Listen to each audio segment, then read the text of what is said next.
What up? Trav. Um, Stuff on my mind. Figure some stuff out right quick. Be right with you.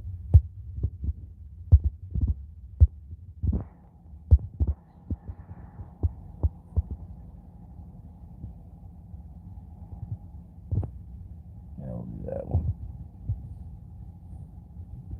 Alright. See how this goes. Um,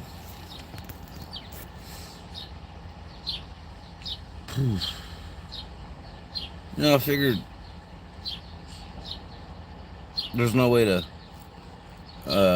really know when and if um, we ever are able to start figuring some stuff out. Um, Sorting through some things from the past, you know, going through some closets and tempting ourselves with the memories of the skeletons that are in there. Some that we don't even know about, didn't know that we threw in there to hide away from ourselves. But you know, the wars that were raged, you know, on our childhoods, relationships, upbringing, all that.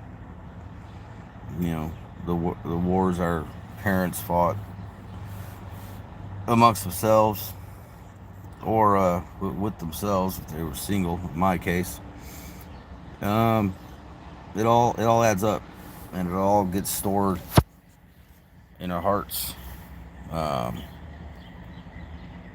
and it takes its toll.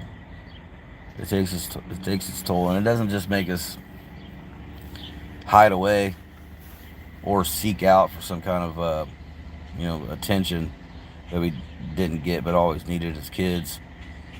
Um, Especially if you don't have any brothers or sisters. That was rough, man. I grew up in a low-income housing project, and it was pretty rough.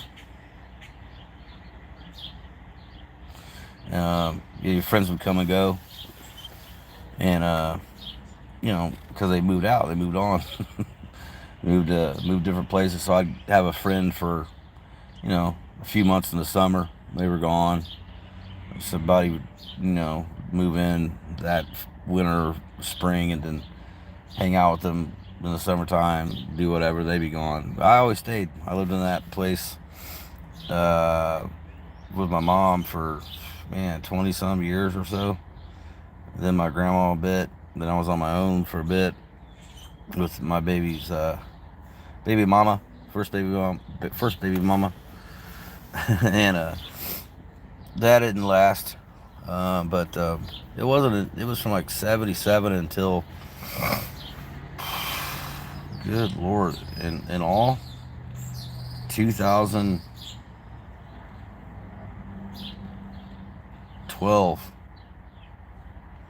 when I moved out of that place for good. Yeah, rough. The last 10 years or so, I wasn't even allowed in on the premises of that place. But I don't know, the things we don't get taught as a kid, things we don't get shown. For dads ain't there especially, we don't um, get taught and shown and passed down all the things that they learned from their dads or brothers or along the way. Car maintenance, fishing, hunting, how to be a man in many respects. Not overbearing or toxic, but I mean just how to lead a household, provide, raise kids. So I always lacked. Not an excuse, not a woe is me thing, but most of the times, I didn't even know what I lacked. But I just knew that I did. Some things, yeah, but I would always use that stuff as an excuse, just to get trivial, petty things, or sympathy.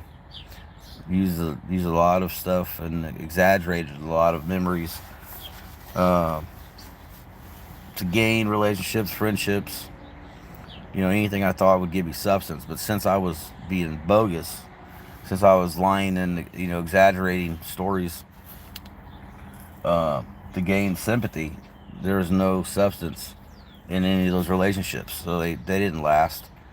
Abandonment issues, perpetuated uh, through my own um, lack of understanding and realization that I just created my own abandonments. I'd give people just enough to like me for a while, but then they realized that I didn't have really any context to me at all, so they'd start leaving. Everybody left, and I pushed everybody away at the same time. Um, Never really liked myself to the point where I had anything to really stand on, anything to really offer, any morals. You know, um, just bitch and moan and complain about everything. It's what I was used to. It's what it seemed to. If I could complain really well, people that like nag and complain and just do it with a certain flair and a certain charisma. Um, it's like an attractive negative trait almost. Um, you know, but then people would be empathetic towards whatever. I'd blame mom and blame dad and blame whatever for how I am in life at whatever age, and you know, some people, especially like past relationships, I probably got I gave off the "oh, I can fix him" vibe. He's got potential. He's funny, so I could probably fix him and he'd be great. Um, that never was the case. We have to, no matter what you've gone through in life, no matter what you were given or what you lost or what was taken away, no matter what parts you think are ruined in you, I mean, it can all be restored and we can heal. And, people find their own way. My way was Jesus, and knowing that He is my salvation, Savior, um, and that if He puts the footwork along with our prayers, doors start opening up, closets start being able to be cleaned out, and you can toss these skeletons away and burn them. Um, because bad memories are just a means for an excuse for tomorrow, and I don't need any more excuses. I don't need anyone else to blame. I don't need to blame circumstances or the hand I was dealt in life for all my immature ways and my unaccountability, my unwillingness to search myself and for what I really needed. Who I needed to be was who I needed was just who I am now for myself. Sometimes you gotta save yourself, and you gotta know what you're saving yourself from. So that's when they talk. I hear a lot of talk about acceptance. Man, it's really hard to accept things you don't understand. Because to me, it's like if you just accept things you don't understand, you're just throwing another skeleton in the closet. I want to know why it's a skeleton in the first place. I want to know why I have a closet to throw it in there, and I want to know why I'm throwing it in the closet. That, to me, acceptance, when you don't understand anything that happened to you or why it did it more specifically, it almost seems like we're just swallowing down more BS, and it just adds up and it comes back and comes out in many bad ways. It ruins everything. Um, Surrendering is better than acceptance, because then you can give that to God. You can pour out to God. You can talk to God like you're sitting in a car making a video, talking to people you don't know, that you don't even know exist, that you never met. But at the same time, I guarantee you, the 2, the 3, the 6, the 1, however many people watching this right now, either think the guy's full of shit, he's stupid, lame, or whatever. But I guarantee there's one thing we got in common. Um, some bad stuff happened to us at one point in our life, at least once. Somebody died unexpectedly. That hurt. That created a time warp where you just was going through the motions of every day on autopilot, feeling like you were just, walking on that hamster wheel, not getting anywhere, not knowing how to like feel anything, not knowing why you felt certain things, not having anybody to take it to. Even if you did, you didn't know what to say, how to say it. Felt embarrassed, felt ashamed, felt you'd be rejected, felt like you would lose more friends if you talked about anything. You just had to, swallow it down and tough it up. And you know, become just like an emotional drone, just soaking up all this trauma and all this pain of just like your household and your neighborhood and your schools, and all the while you get older and you go into college or the workplace and out into the real world, and man, it's hard to prepare for any of that. And we got to rely on ourselves for that for the most part. On a wing and a prayer, man. I made it to the age of 47. And I made it through a lot of stuff that I'm still dealing with. So, I mean, making it through just means getting to the next day sometimes. And it doesn't get any easier. It doesn't get any easier, especially if you still don't understand why certain things happen, why certain people did certain things to you, and what would cause them to, want to bother young kids. What would make people do stuff like that? Evil. Curiosity on the most twisted level. But that I probably won't understand. And the only way I can accept that is to try the understanding of like some people just either are just bad in general. So that's all they're used to. That's all they were shown. So they're just passing it on to you. Trauma, neglect, abuse, and all that stuff. It's just that they're passing it on to the next person because they got it passed on to them. And it doesn't make it any less horrible. It doesn't make it any less painful. It doesn't make it any less traumatizing. It makes it more difficult to understand and accept because you got to go back. We can't go back and ask them to ask whoever did that to them and on down the line. It's just evil. And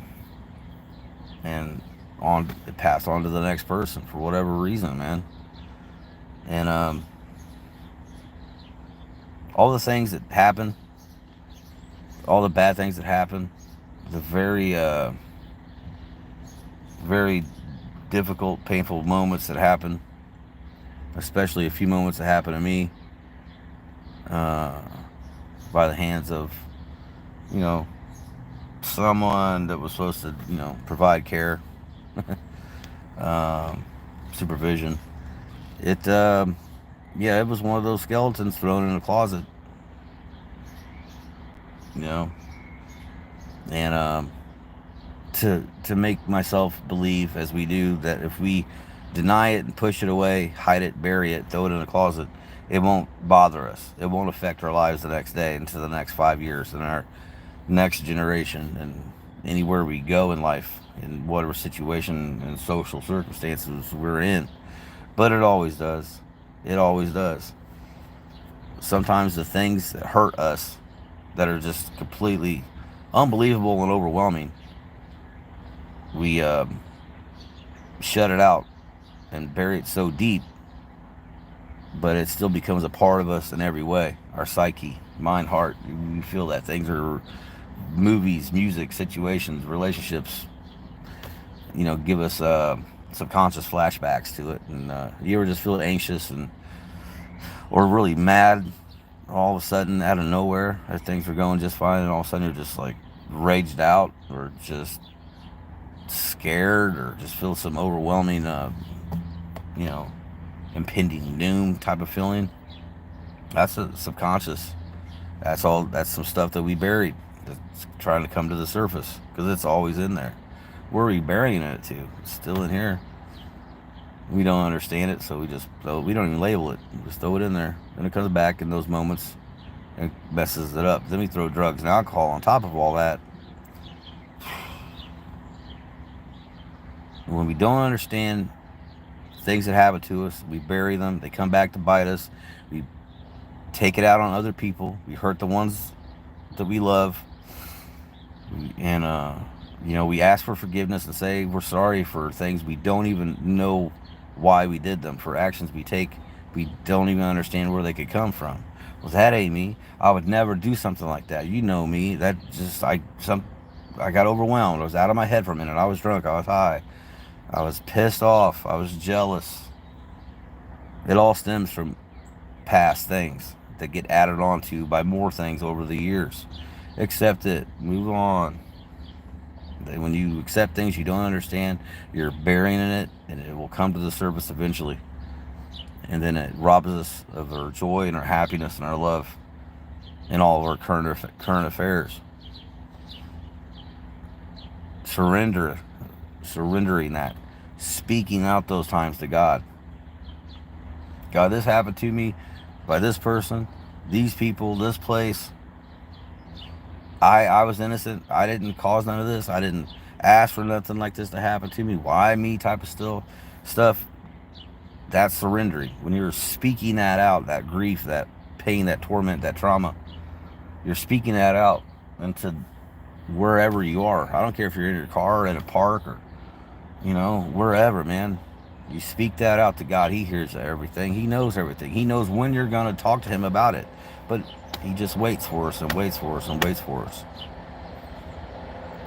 So when you can't accept something because you don't understand it, you surrender that by talking it out to God. Every bit of it. Now, I guess therapy could help. Therapists are, trustworthy sometimes. But God's the ultimate therapist. He's the ultimate healer. He's not a fixer. We walk around with a lot of broken parts, man.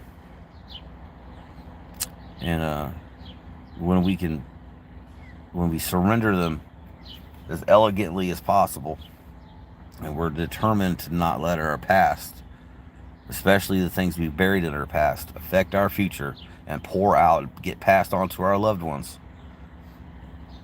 that's when you feel the true power, the glory, the presence of God. When you're able to just speak out all the things that have hurt you, that have caused you to hurt others, that you've apologized for but not understanding, and it's a hollow apology because you just repeat the behavior. You do the same actions. You run back to the same thing. You're numbing out past pains with drugs and alcohol because you can't deal with it. But the drugs and alcohol that you're using to numb out the past pain just causes current and future pain and trouble and circumstances. The insanity of drinking. Man. I drink because I don't want to feel stuff from the past. And then it just creates more stuff you don't want to feel for the future because you got to go to a court date. You got to go to a divorce hearing. Something. Boss says you're getting fired because you smell like alcohol or didn't show up. So now we're drinking because of the past, we're drinking because of the present, and we're drinking because the future looks like crap. The insanity of drinking. I think it's the worst. People even try to argue that alcohol isn't a drug. It's the worst drug ever invented. In my opinion. Is there more deadly drugs or is there more addictive drugs? Sure. But that also depends on how much a person, what their DNA is. Like, you can get addicted to many different things, man, way more quickly than others. Somebody be like, well, I used to do coke a little bit, never got addicted to it, or I can drink now and then, don't get addicted to it, but they're addicted to something else, or this person's addicted to that, or tried this and then get addicted to that. We don't need any of it. It is a trap. It's a trap. You know how it's a trap? Drugs, weed, even. Oh yeah, I said it. Because the government is trying to legalize drugs and weed and everything else. So what's that tell you? They don't mind everybody being drugged out and stoned and drunk and everything like that, causing troubles. It's all a moneymaker. Addicts are a moneymaker. That's why there's so many rehabs, and they try to pass you on to other houses, and the rent's too high. So, well, you can't. You're tied into the rent you owe at this house is supposed to help you, and you get on these pills and take this prescription. Oh my gosh, man, insurance and this and that and the other. Addiction is profitable for businesses that are trying to monetize recovery. And all you need is God. All you need is Jesus. All you need is one really true good friend, partner, faith in yourself, a boldness and a determination to not let what others have done to you affect you, and to pass that on to affect other people. The cycle, the cycles that we need to break begin and end with us. Begin and end with us. And I can't break them cycles on my own. Them chains are made out of material not of this earth, man. Because you can't break the chains. You can't break the cycles when we consistently break our own hearts and disappoint others and apologize and do it all over again. Because we're trying to accept things that don't belong buried, that don't belong in a closet, that don't belong stuffed down. The things we're trying to accept need to be surrendered to God. And there's a huge difference in that, a huge shift. You'll see it, you'll feel it, you'll know it, you'll hear yourself. Try it. Prayers are answered every day, all the time. Don't censor and edit your prayers to God. He hears everything and knows everything anyway. He can't tweak or twist nothing for you. He can't speak your words for you. He can't open your heart and take the chains off your heart to open them up to others. You got to do it yourself. You got to be willing to do that for yourself. Or otherwise, we don't have nothing to complain about. You're just going to be a poetic complainer and keep attracting like-minded complainers. You know, you're never going to have a healthy relationship. You're never going to be the best parent or employee you could possibly be. You're never going to be the best human you can be until you stop wearing other people's guilt, pain, torment, and abuse. What got put on others that they then put on us, we don't have to wear. I don't have to bury it. I don't have to stuff it. I don't have to paint it and label it something else other than what it is. Stuff that is too overbearing and overwhelming for us, we give that to God. God says He will never put anything on us that is too much for us to bear. All that stuff is. That's the devil putting that on us. That's evil forces putting too much on us, too much in our hearts, blocking us from the connection of God and having anything good in our life because it's blocked there. And we accept it and we put it way down inside of us. And we go through life thinking we're okay and we got to be strong. We got to be tough. The strongest thing you can do is surrender to God so you can win your life back. Reclaim your identity. Find out maybe once and for all who the hell you really are and what you're all about. Who you want to present yourself to others as. Take off the mask of past torment and trauma caused to you by other people. Forgive yourself for kind of once bad things happen to you and you got, dealt a bad hand and some pain got stuffed into you, we start acting it out in other ways. Now we're apologizing for stuff we did that was put on us by other people. You got to let go of all that. That's a mask. See who you really look like in the mirror when you let go of all you can let go of. And I understand some things are subconscious, some things are really buried deep down that we don't even know about. Trust me, I know that. But God searched my heart. God searched my soul. He knows where all those parts are hidden. All that pain, all that baggage, all them skeletons are. He knows where it all is, where it's all buried. And we have to purge ourselves of other people's pain and abuse that they then put on us by surrendering it to God. God, forgive that person who hurt me. Forgive the person that hurt them to hurt me. I don't need this no more. I'm not passing this on. I'm not going to wear this. I'm not going to complain and then do, you know, commit actions and behavior that's just going to perpetuate it and keep on going. Well, this was done to me, so this is all I know. So this is how I am. But what happened to me made me who I am. What happened to you made you who you are. And if you're not happy with life, man, how you gonna say that? Decide what you don't want to wear anymore, what you don't want to put out in the world. Surrender it to God. Speak it out loud as you can, or whatever higher power you want to. There's powers greater than us, right? Please tell me you believe that by now.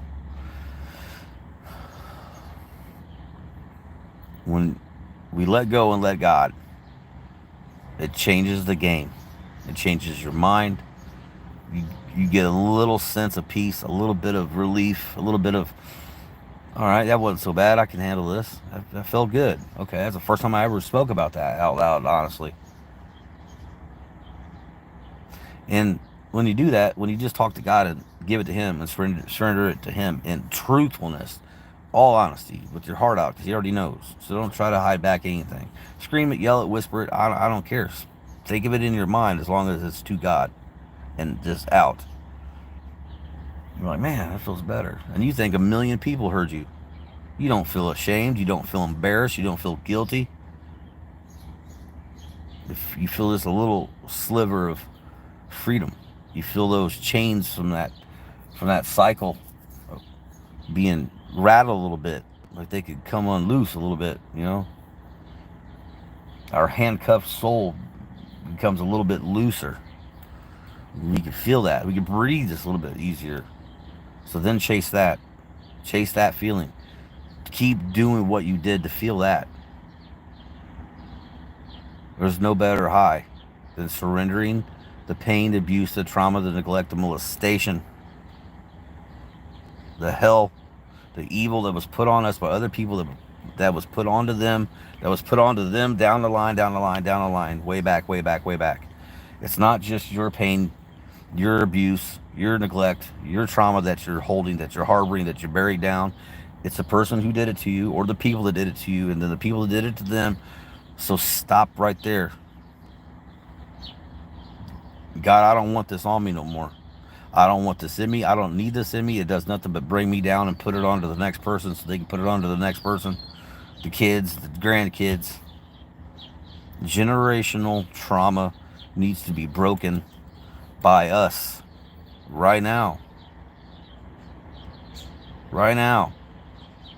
God, this happened to me when I was 19. This happened to me when I was 7. This is what I remember of it, God. But I know it was bad. I know I never felt the same after that. God, I started to hide. I started to rebel. I acted out. I started being mean for no reason, God. I stopped trusting people, God. I started to blame you, God, for what happened to me. If you got things to blame on God, then tell him about it. Tell him about it. Because it's renting space. It's renting space in your head. And the more space that's rented in your head, how then can your heart ever feel full of happiness or joy or love? Which is all we want. You want joy. You want happiness. You want love. Happiness is fleeting though. Joy is a connection with God, a relationship with God.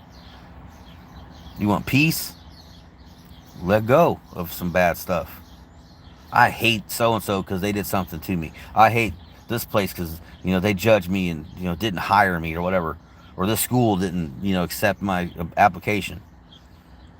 Let go of the stuff that happened to you as much as the stuff that didn't happen to you. Let the resentments go. Let the grudges go.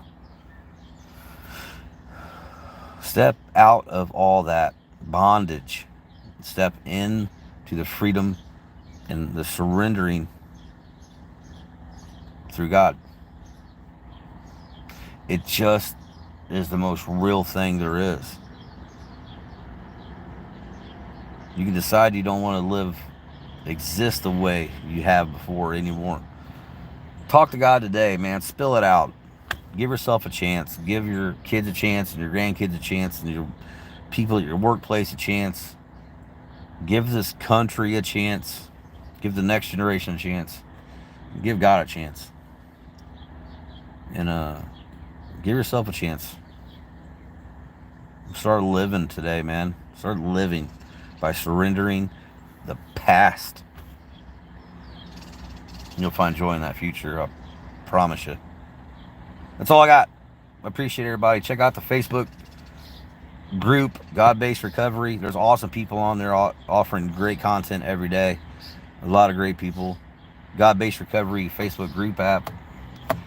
Please stay with my channel. I got more stuff to come. I'll get more details. This is like the first big revealing share that I've done. I know I said a lot of vague stuff. It's off the top of my head. God hopefully guided me as much as I'd let him, because I use my free will sometimes too, here and there, but mostly I'm trying just to lean on him and have him pour out into me so I can share some stuff, hopefully helps anybody. So I appreciate y'all. Check out God-Based Recovery Facebook group. Join us. Say hi. Share some stuff that could help others, man. Appreciate y'all. Be good. But be good to yourselves first.